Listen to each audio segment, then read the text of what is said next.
Higher کی تھی، اور پھر جو امریکی کانگریس مین کی طرف سے جو بیانات آئے تھے، جو وہاں پر ہماری جو ہے وہ کچھ کمیونٹی موجود ہے، ان کے بڑے اچھے تعلقات ہیں وہاں پر، اور ان میں سے کچھ جو ہے وہ پی ٹی آئی سپورٹرز ہیں، تو انہوں نے جو لابنگ کی اس پر جو ہے وہ امریکی کانگریس کی طرف سے جو ہے وہ بیانات جو آئے تھے، اس کو بھی پاکستان تحریک انصاف کی طرف سے خاصی پذیرائی ملی تھی یہاں پر سوشل میڈیا پر بھی، اور ان کے رہنماؤں نے بھی جو اس حوالے سے بات کی تھی. لیکن یہ چیز ضرور عجیب معلوم ہوتی ہے کہ ایک طرف تو جو ہے وہ آپ یہ کہتے ہیں کہ امریکہ حکومت گرانے میں جو ہے وہ پیش تھا، لیکن دوسری طرف آپ جو ہے وہ امریکہ سے ہی انٹرفیئرنس کی یا مداخلت کے لیے جو ہے وہ کہہ رہے ہیں. میرا خیال ہے یہ جو تمام تر بیانات ہیں ان سے کوئی خاص جو ہے وہ فرق نہیں پڑنے والا. تشویش ضرور ہوگی، الیکشن کا ہمارا ایک پروسیس ہے، یہاں پر جو ہے وہ معروضی حالات آپ دیکھتے ہیں اگر تو یہ اعتراضات کی حد تک تو رہیں گے، لیکن میری سمجھ میں اس سے زیادہ جو ہے وہ کچھ نہیں ہوگا، کیونکہ اس سے پہلے ہم نے کچھ اور ممالک کے انتخابات دیکھے ہیں، چاہے وہ بنگلہ دیش کے ہوں یا کچھ اور ممالک کے، جن پر جو ہے وہ یہ اعتراضات ان مغربی ممالک کی طرف سے جو ہے وہ اٹھائے جاتے ہیں، لیکن یہ تحفظات کی حد تک ہی ہوتا ہے. اس سے بڑھ کر جو ہے وہ یہ معاملات جو ہے وہ نہیں جاتے. تو میرا خیال ہے پاکستان تحریک انصاف کو بھی اب یہ تھوڑا دیکھنا چاہیے کہ امریکہ کے حوالے سے وہ کیا اپنا موقف جو ہے وہ رکھنا چاہتے ہیں. اگر جو ہے وہ کیا وہ امریکہ سے مداخلت چاہتے ہیں، اگر وہ مداخلت چاہتے ہیں تو پھر جو ہے وہ ان کا پہلے والا موقف جو تھا وہ اس کا کیا جو ہے وہ بنے گا، جب وہ کہتے تھے کہ امریکہ ہمارے اندرونی معاملات کے اندر مداخلت کر رہا ہے اور یہاں پر اس نے حکومت گرانے کی کوشش کی. جی اچھا، رحمان نذر صاحب یہ بھی کہیے گا، جس طرح سے بانی پی ٹی آئی کی جانب سے اب احتجاج کی کال کا بھی کہا جا رہا ہے، تو کیا سمجھتے ہیں آپ کہ اس وقت پہ احتجاج کرنا کتنا یہ درست فیصلہ ہے؟ دیکھیے، یہ تحریک انصاف کے لیے مشکل ضرور ہوگا،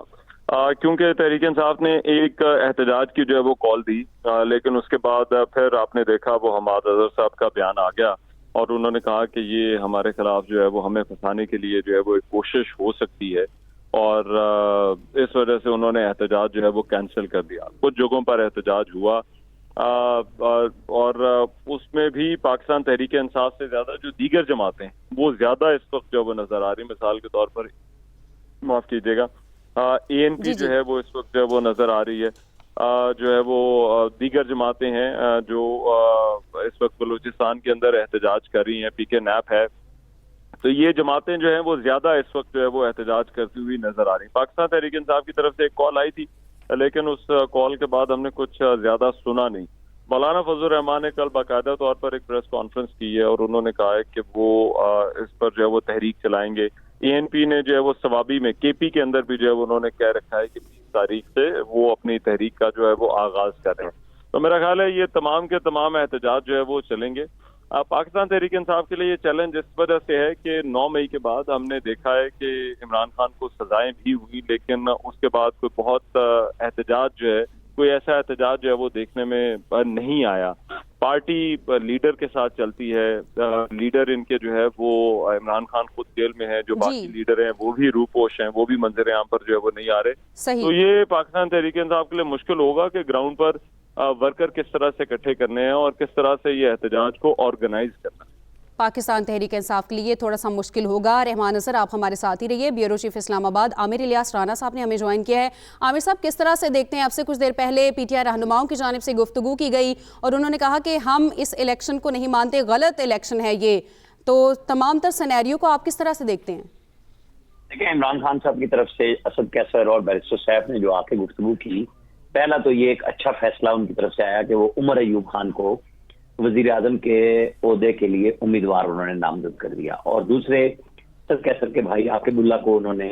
کے پی اسمبلی کے لیے اسپیکر کے لیے اناؤنس کیا، کیونکہ کچھ باتیں آ رہی تھی کہ شاید پارٹی کے اندر اختلافات ہیں اور اسد کیسر خوش نہیں ہیں اور وہ نہیں چاہ رہے تھے، وہ اپنے بھائی کو چیف منسٹر بنانا چاہ رہے تھے. پہلے بھی جب پہلی دفعہ ان کو کے پی اسمبلی کا اسپیکر بنایا گیا تو تب بھی یہ کینڈیڈیٹ تھے، اس وقت جب پرویز خٹک کو وزیر اعلیٰ بنایا گیا تھا، کیونکہ وہ پارٹی میں نئے آئے تھے اور یہ پرانے تھے، 21 سال سے یہ پارٹی کے ساتھ ہیں. اور دوسرے انہوں نے بات کی کہ جی احتجاج کرنا ہے، اور اس کے لیے حماد اظہر کا ٹویٹ پہلے آ چکا ہے کہ ہر گلی یونین کونسل سب میں کرنا ہے اور ہم آپ کو ٹائم دیں گے، جس کا کہا گیا کہ آج شام تک اناؤنس کر دیں. اور انہوں نے جو پہلی دفعہ پی ٹی آئی کی طرف سے آئی کہ تمام سیاسی جماعتوں کے ساتھ بات کی جائے گی،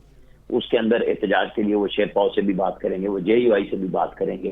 بلوچستان میں بھی کریں گے. یہ احتجاج بھی ایک حق ہے تمام سیاسی جماعتوں کا, انہیں جس چیز پہ گریونس ہو. اور دوسرے, پارلیمنٹ میں بیٹھنے کا فیصلہ کیا گیا ہے ہر صورت میں کہ وہاں بھی بیٹھیں گے, احتجاج بھی کریں گے. تو یہ وہ راستے ہیں جو کسی بھی سیاسی جماعت کے لیے بہترین راستہ ہے کہ آپ اپنے اچھے لوگوں کو آگے لائیں, کیونکہ ابھی ان کو بنایا گیا وزیر اعظم کا امیدوار, تو پھر اس کے بعد اپوزیشن لیڈر بھی, کیونکہ بظاہر تو الیکشن میں ان کی جگہ نہیں ہے کہ وہ وزیر اعظم بنا سکیں, تو پھر علی محمد خان ہے وہاں پہ, خود اسد کیسر اپوزیشن لیڈر بن سکتے ہیں آگے چل کے, عمر ایوب بھی ہو سکتے ہیں جن کو آپ امیدوار بنا رہے ہیں. لیکن نارملی ہوتا ہے کہ جو امیدوار وزیر اعظم کو ہو پھر اپوزیشن لیڈر دوسرا بنا دیا جاتا ہے. بہرحال یہ عمران خان نے فیصلے کرنے ہیں. انہوں نے ایک احتجاج کر کے پریشر لانے کی بات کی, اور جو بات دوسری کی وہ کی انہوں نے امریکہ کے ساتھ.